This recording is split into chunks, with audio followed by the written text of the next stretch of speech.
Anda pergi ke gereja, berdoa, namun masih ada yang tidak beres. Mungkinkah Anda salah satu dari 7 kelompok yang diperingatkan oleh Padre Pio? Jika Anda menonton video ini, mungkin karena Tuhan ingin memperingatkan Anda tentang sesuatu yang sangat serius. Pernahkah Anda merasa ada sesuatu yang menjauhkan Anda dari Tuhan, bahkan ketika Anda sedang berusaha mendekatkan diri? Hari ini, saya akan mengungkapkan sebuah pesan kuat yang ditinggalkan Padre Pio kepada 7 kelompok orang yang berada dalam risiko spiritual yang serius, sesuatu yang hanya diketahui sedikit orang. Hatiku sakit saat aku membagikan pesan ini kepadamu hari ini, tapi aku harus melakukannya sebelum terlambat. Pernahkah Anda merasakan rasa berat yang mendalam di dada Anda? Perasaan meresahkan bahwa ada sesuatu yang tidak beres dalam kehidupan rohani Anda? Jika ya, perhatikan baik-baik apa yang akan saya ungkapkan. Apa yang ditemukan Padre Pio tentang ketujuh kelompok ini begitu mendalam, sehingga banyak orang memilih untuk tidak membicarakannya. Namun hari ini, saya memilih untuk membagikan kebenaran ini kepada Anda, karena masa depan rohani Anda dapat bergantung padanya. Jika Anda benar-benar ingin menerima pesan perlindungan ini, ketikkan di komentar sekarang juga, Padre Pio, lindungi saya. Pernahkah Anda bertanya-tanya mengapa beberapa orang, meskipun mereka pergi ke gereja, berdoa, dan berusaha melakukan segalanya dengan benar, masih merasa hampa dan jauh dari Tuhan? Padre Pio menangis ketika dia melihat begitu banyak jiwa yang jatuh ke dalam perangkap spiritual ini tanpa menyadarinya.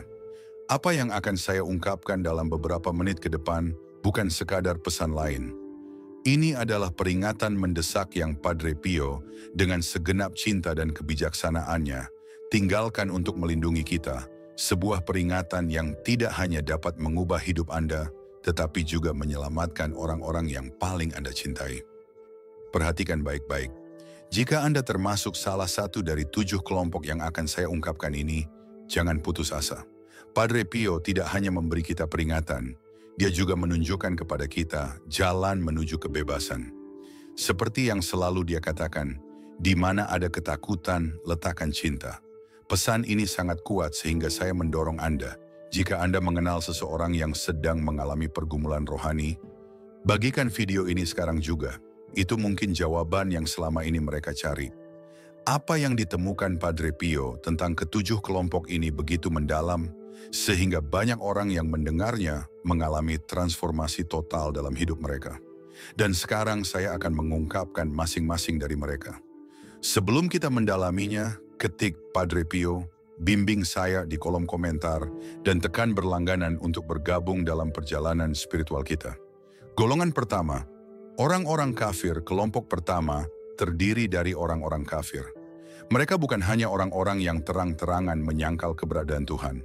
Mereka termasuk orang-orang yang telah mengeraskan hati terhadap iman. Padre Pio mengamati bahwa ketidakpercayaan bertindak seperti rantai pada jiwa, mencegahnya melihat cahaya Tuhan. Banyak dari orang-orang ini tidak jahat. Mereka hanya membiarkan keraguan atau kesombongan intelektual menjauhkan mereka dari Tuhan. Pernahkah Anda merasa iman Anda goyah? Apakah kekecewaan atau pertanyaan yang belum terjawab membuat Anda ragu? Padre Pio memahami pergumulan ini. Dia sering menasihati mereka yang bergumul dengan ketidakpercayaan, mengingatkan mereka bahwa Tuhan tidak pernah menolak mereka yang mencari Dia dengan tulus. Jalan kembali menuju iman dimulai dengan doa sederhana. Tuhan, tingkatkan imanku dan bantu aku melihat kehadiran-Mu dalam hidupku. Kelompok kedua, mereka yang mencari jalan alternatif menuju keselamatan. Kelompok kedua mencakup mereka yang mencari jalan alternatif menuju keselamatan. Mereka adalah orang-orang yang mencampurkan filosofi manusia, takhayul, atau kepercayaan pagan dengan iman Kristen. Mereka mungkin menghadiri gereja tetapi juga berkonsultasi dengan peramal, melakukan ritual yang tidak sah, atau mengikuti ajaran yang bertentangan dengan iman yang benar. Padre Pio sangat jelas mengenai hal ini. Yesus Kristus adalah satu-satunya jalan menuju keselamatan. Dalam Yohanes 14 ayat 6, Yesus berkata, "Akulah jalan dan kebenaran dan hidup. Tidak ada seorang pun yang datang kepada Bapa kalau tidak melalui aku." Pertimbangkan ini. Pernahkah Anda tergoda untuk menjelajahi praktik spiritual lainnya? Pernahkah Anda mencampur adukan keyakinan yang berbeda? dan berpikir bahwa keyakinan tersebut dapat memberikan perlindungan atau bimbingan ekstra. Padre Pio memperingatkan kita bahwa kebingungan rohani ini dapat menjauhkan kita dari keselamatan sejati. Solusinya sederhana namun membutuhkan komitmen, kembali pada iman yang murni hanya kepada Kristus. Kelompok ketiga, orang-orang munafik. Kelompok ketiga adalah orang-orang munafik, yaitu orang-orang yang menjaga penampilan takwa, namun hatinya jauh dari Tuhan. Padre Pio sering berkata bahwa mempertobatkan orang munafik lebih sulit daripada mempertobatkan orang yang mengaku berdosa. Orang-orang ini menghadiri ibadah keagamaan, berdoa, dan melakukan perbuatan baik, namun hati mereka belum benar-benar berserah diri kepada Tuhan. Periksa hidup Anda sendiri. Apakah tindakan lahiriah Anda sesuai dengan pengabdian batin Anda? Apakah Anda lebih mementingkan penampilan suci di mata orang lain daripada mendekatkan diri kepada Tuhan? Iman sejati, menurut Padre Pio, dimulai dengan kejujuran di hadapan Tuhan. Dalam Matius 23 ayat 27, Yesus memperingatkan, "Celakalah kamu, hai ahli-ahli Taurat, dan orang-orang Farisi, hai kamu orang-orang munafik, sebab kamu seperti kuburan yang bercat putih, yang kelihatannya indah dari luar, tetapi di dalamnya penuh tulang belulang orang mati dan segala kenajisan."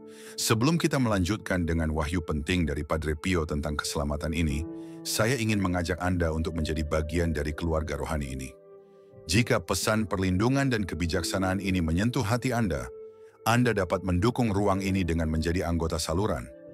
Juga, jika pesan ini membantu hidup Anda, jangan lupa untuk meninggalkan terima kasih Anda di komentar di bawah. Sekarang, mari kita lanjutkan dengan wahyu penting ini. Masing-masing kelompok ini menghadapi bahaya spiritual yang unik, namun masih ada harapan bagi semua kelompok. Padre Pio menekankan bahwa pengakuan terhadap kondisi rohani kita adalah langkah pertama menuju perubahan. Tidak peduli kelompok mana yang Anda identifikasi, belas kasihan Tuhan tetap tersedia. Kuncinya adalah mengambil tindakan sekarang selagi masih ada waktu. Ingat, peringatan ini datang dari seorang suci yang menghabiskan waktu berjam-jam dalam doa dan bimbingan rohani. Dia menyaksikan tragedi jiwa-jiwa yang tersesat karena jebakan spiritual ini dan kemenangan mereka yang mengindahkan peringatan-peringatan ini dan kembali kepada Tuhan. Kelompok keempat, mereka yang membenarkan dirinya sendiri. Sekarang, mari kita telusuri dua kelompok lagi yang diidentifikasi oleh Padre Pio sebagai kelompok yang berisiko kehilangan keselamatan mereka. Kelompok-kelompok ini menghadapi bahaya spiritual yang sangat halus, yang secara perlahan dapat menjauhkan jiwa dari kasih karunia Tuhan. Kelompok keempat terdiri dari mereka yang membenarkan diri sendiri. Mereka adalah orang-orang yang lebih percaya pada kebenaran mereka sendiri daripada belas kasihan Tuhan. Mereka percaya bahwa perbuatan baik mereka saja sudah cukup untuk keselamatan, dan lupa bahwa segala sesuatu adalah anugerah dari Tuhan. Sebagaimana kitab suci mengingatkan kita dalam Yesaya 64 ayat 6, segala amal saleh kita seperti pakaian yang tercemar. Pikirkan tentang kehidupan rohani Anda sendiri. Apakah Anda mendapati diri Anda menghitung perbuatan baik Anda? Apakah Anda membandingkan diri Anda dengan orang lain? Berpikir Anda cukup baik untuk mendapatkan surga? Padre Pio menyaksikan banyak jiwa yang terperangkap dalam kesombongan rohani ini. Penawarnya, beliau mengajarkan, adalah ketergantungan penuh pada rahmat Tuhan. Kekudusan sejati dimulai dengan mengakui kebutuhan kita sepenuhnya akan belas kasihan Tuhan. Banyak dari kelompok ini menghadiri kebaktian keagamaan secara teratur, menyumbang untuk amal, dan menjalani kehidupan yang tampaknya patut dicontoh. Namun hati mereka menyimpan anggapan yang berbahaya. Mereka percaya bahwa mereka bisa mendapatkan jalan ke surga. Padre Pio memperingatkan bahwa sikap ini menciptakan penghalang antara jiwa dan rahmat penyelamatan Tuhan. Solusinya bukanlah berhenti melakukan perbuatan baik, namun melakukannya dengan kerendahan hati, menyadari bahwa semua kebaikan berasal dari Tuhan. Kelompok kelima, para penghujat. Kelompok kelima, para penghujat, mencakup mereka yang dengan sengaja menolak atau menghina pekerjaan Roh Kudus. Ini bukan hanya tentang penggunaan bahasa yang tidak pantas. Ini tentang sikap hati yang mengeraskan diri terhadap kasih karunia Tuhan. Padre Pio melihat hal ini sebagai salah satu kondisi spiritual yang paling berbahaya karena secara langsung bertentangan dengan sumber kehidupan spiritual. Penghujatan terhadap Roh Kudus mempunyai banyak bentuk. Hal ini mungkin menghubungkan pekerjaan Tuhan dengan kekuatan jahat, dengan sengaja menentang kebenaran yang diketahui, atau terus-menerus menolak belas kasihan Tuhan. Bahayanya di sini bukanlah bahwa Tuhan tidak akan mengampuni dosa-dosa ini. Sikap ini membuat orang tersebut sangat sulit untuk meminta maaf. Dalam Matius 12 ayat 31, Yesus berkata, "Sebab itu aku berkata kepadamu, setiap dosa dan hujat manusia akan diampuni, tetapi hujat terhadap roh tidak akan diampuni." Pernahkah Anda mendapati diri Anda menolak pekerjaan Tuhan dalam hidup Anda? Pernahkah Anda mengaitkan pengalaman spiritual dengan kebetulan atau sumber lain? Padre Pio akan mendorong Anda untuk memeriksa hati Anda dengan cermat. Peran Roh Kudus adalah untuk menginsafkan kita akan dosa dan memimpin kita kepada kebenaran. Menolak panduan ini akan membahayakan keselamatan kita. Namun bahkan bagi kelompok-kelompok ini, harapan masih tetap ada. Padre Pio menyaksikan pertobatan yang luar biasa di antara orang-orang yang pernah membenarkan diri mereka sendiri atau menghujat Roh Kudus. Kuncinya adalah mengenali sikap-sikap ini dalam diri kita dan berpaling kepada Tuhan dengan pertobatan yang tulus. Jalan menuju keselamatan selalu terbuka bagi mereka yang mau merendahkan diri di hadapan Tuhan. Ingatlah, peringatan-peringatan ini datang dari seorang suci yang menghabiskan waktu berjam-jam untuk menasihati jiwa-jiwa dan menyaksikan peperangan rohani yang mereka hadapi. Wawasannya tidak dimaksudkan untuk mengutuk, tetapi untuk membimbing kita menuju kehidupan spiritual yang otentik.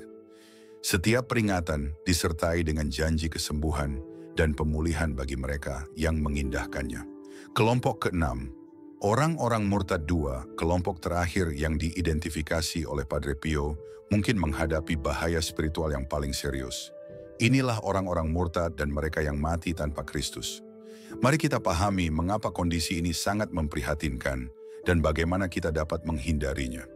Kemurtadan, kelompok ke-6, mengacu pada mereka yang meninggalkan imannya setelah mengetahuinya. Ini bukan tentang saat-saat keraguan atau pergumulan, melainkan kesengajaan berpaling dari kebenaran. Padre Pio melihat hal ini sebagai sesuatu yang sangat tragis, karena jiwa-jiwa ini telah merasakan kebaikan Tuhan, namun memilih untuk meninggalkannya. Seringkali, hal ini terjadi secara bertahap melalui kompromi-kompromi kecil yang mengarah pada penyimpangan yang lebih besar dari keyakinan. Apa yang menyebabkan seseorang menjadi murtad? Padre Pio mengamati beberapa pola umum, kekecewaan terhadap Tuhan ketika doa tampaknya tidak terjawab, kebanggaan intelektual yang menempatkan penalaran manusia di atas iman, ketertarikan pada kesenangan duniawi, dan pengaruh teman atau keluarga yang skeptis. Ada yang meninggalkan keyakinannya karena skandal atau luka hati yang disebabkan oleh para pemimpin agama. Sementara ada pula yang hanyut karena mengabaikan doa dan praktik spiritual. Pernahkah Anda memperhatikan iman Anda semakin lemah seiring berjalannya waktu? Apakah Anda kurang berpartisipasi dalam kegiatan rohani dibandingkan sebelumnya? Ini bisa menjadi tanda-tanda peringatan penyimpangan spiritual. Padre Pio menekankan bahwa kemurtadan seringkali dimulai dengan kompromi-kompromi kecil. Melewatkan waktu berdoa, mengabaikan bacaan rohani, atau memilih hiburan duniawi daripada pertumbuhan rohani. Dalam Ibrani 6 ayat 4-6 dikatakan, sebab tidaklah mungkin bagi mereka yang sudah mendapat pencerahan, yang sudah mengecap karunia surgawi, dan mendapat bagian dalam Roh Kudus, dan sudah mengecap kebaikan firman Allah dan kuasa-kuasa zaman yang akan datang, lalu murtad untuk memperbaharui mereka pada pertobatan, karena mereka sekali lagi menyalib anak Allah yang merugikan mereka sendiri dan menghina Dia. Kelompok ke-7, mereka yang mati tanpa Kristus. Kelompok ke-7, mereka yang mati tanpa Kristus, mewakili tragedi rohani yang paling besar. Padre Pio menghabiskan banyak malam dalam doa bagi jiwa-jiwa yang mengambil risiko menghadapi kekekalan tanpa menerima belas kasihan Tuhan. Kelompok ini tidak hanya mencakup mereka yang tidak pernah mengenal Kristus, tetapi juga mereka yang berulang kali menunda pertobatan mereka. karena mengira mereka akan punya waktu nanti. Padre Pio menekankan pentingnya perpindahan agama. Hari esok tidak dapat dijamin, dan waktu untuk memilih Kristus adalah sekarang. Ia menyaksikan banyak jiwa yang berniat kembali kepada Tuhan suatu saat nanti, namun kehabisan waktu. Kehidupan rohani bukanlah sesuatu yang ditunda sampai usia tua atau sakit. Itu memerlukan perhatian segera. Pikirkan tentang perjalanan spiritual Anda sendiri. Apakah Anda menunda keputusan penting mengenai iman Anda? Apakah Anda menunggu waktu yang lebih tepat untuk berkomitmen penuh kepada Tuhan? Padre Pio ingin mendesak Anda untuk tidak menunda-nunda. Anugerah yang ada saat ini mungkin tidak akan ada lagi besok. Dalam 2 Korintus 6 ayat 2 dikatakan, "Sebab katanya, pada waktu baik aku mendengarkan kamu, dan pada hari keselamatan aku menolong kamu. Lihatlah sekarang adalah waktu yang baik, lihatlah sekarang adalah hari keselamatan." Bagi kedua kelompok ini, masih ada harapan selama kehidupan terus berjalan. Padre Pio menyaksikan pertobatan yang luar biasa, bahkan di antara mereka yang telah lama meninggalkan keyakinannya. Dia menyaksikan kematian kembali kepada Tuhan, yang menunjukkan jangkauan kemurahan Tuhan yang tak ada habisnya. Namun dia menekankan bahwa menunggu konversi di menit-menit terakhir sangatlah berbahaya. Jalan kembali bagi orang-orang murtad dimulai dengan mengakui penyimpangan mereka dari kebenaran dan dengan rendah hati berusaha untuk kembali. Bagi mereka yang berisiko mati tanpa Kristus, jalan ke depan adalah dengan segera menerima undangan keselamatan dari Allah.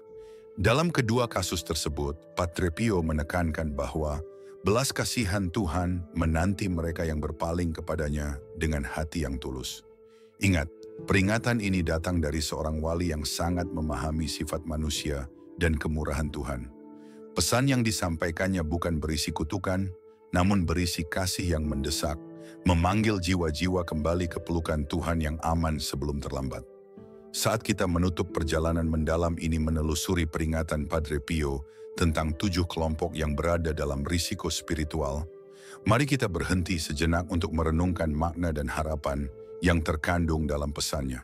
Peringatan tentang orang-orang yang tidak percaya, mereka yang mencari jalan alternatif, munafik, orang-orang yang membenarkan diri sendiri, penista, murtad, dan mereka yang berisiko meninggal tanpa Kristus bukan sekadar kisah peringatan. Ini adalah panggilan ilahi yang mengguncang jiwa, mendesak kita untuk memeriksa hati dan menyelaraskan kembali hidup kita dengan kasih karunia Allah. Padre Pio, seorang santo yang menanggung stigmata dan menghabiskan waktu tak terhitung untuk membimbing jiwa-jiwa, tidak membagikan peringatan ini untuk menghakimi, melainkan untuk memicu perubahan hidup. Hidupnya adalah bukti nyata dari belas kasih Allah yang tak terbatas, menunjukkan bahwa seberapa jauh pun kita tersesat, jalan kembali ke keselamatan selalu terbuka. Pesan ini begitu kuat karena bersifat pribadi, menyentuh hati setiap orang yang mendengarnya. Pesan ini memaksa kita bertanya, di mana posisi saya dalam perjalanan spiritual saya? Apakah saya sedang menyimpang, membenarkan tindakan saya, atau menunda komitmen saya kepada Allah? Dalam budaya Indonesia yang kaya akan nilai-nilai komunal, di mana keluarga, tradisi, dan kebersamaan sangat dihargai, peringatan Padre Pio mengingatkan kita bahwa iman adalah jangkar yang menjaga kita tetap teguh di tengah hiruk-pikuk dunia modern. Di tengah kesibukan sehari-hari, mulai dari pekerjaan, media sosial, hingga tanggung jawab keluarga, kita seringkali mengabaikan kehidupan rohani, menganggapnya sebagai sesuatu yang bisa ditunda. Namun Padre Pio menegaskan bahwa mengabaikan iman bukanlah kesalahan kecil. Itu adalah risiko bagi masa depan kekal kita. Keindahan ajarannya terletak pada harapan yang ditawarkannya. Setiap peringatan disertai solusi, doa yang tulus, refleksi diri yang jujur, dan kembalinya kepada kasih Kristus. Bagi saya, menyelami wawasan Padre Pio adalah pengalaman yang merendahkan hati, mengingatkan saya untuk menjadikan iman sebagai prioritas setiap hari, bukan hanya saat saya merasa nyaman. Dalam 2 Korintus 6 ayat 2 dikatakan, sekarang adalah waktu yang dikehendaki, sekarang adalah hari keselamatan. Ayat ini terus bergema dalam diri saya, mendorong saya untuk bertindak sekarang, baik itu memperbarui doa saya, mencari pengampunan, atau berbagi kasih Allah dengan orang lain. Apa pelajaran yang bisa kita terapkan dalam kehidupan sehari-hari? Pertama, mari biasakan memeriksa diri dengan jujur. Luangkan waktu setiap hari untuk bertanya, apakah tindakan saya selaras dengan iman saya? Apakah saya hidup dengan tulus untuk Allah? Atau terjebak dalam penampilan semata? Ini bukan tentang rasa bersalah, melainkan tentang pertumbuhan rohani. Dalam budaya Indonesia yang menghargai kebersamaan, kita bisa melibatkan keluarga atau komunitas dalam refleksi ini, saling menguatkan dalam iman. Kedua, jadikan doa sebagai bagian tak terpisahkan dari rutinitas kita.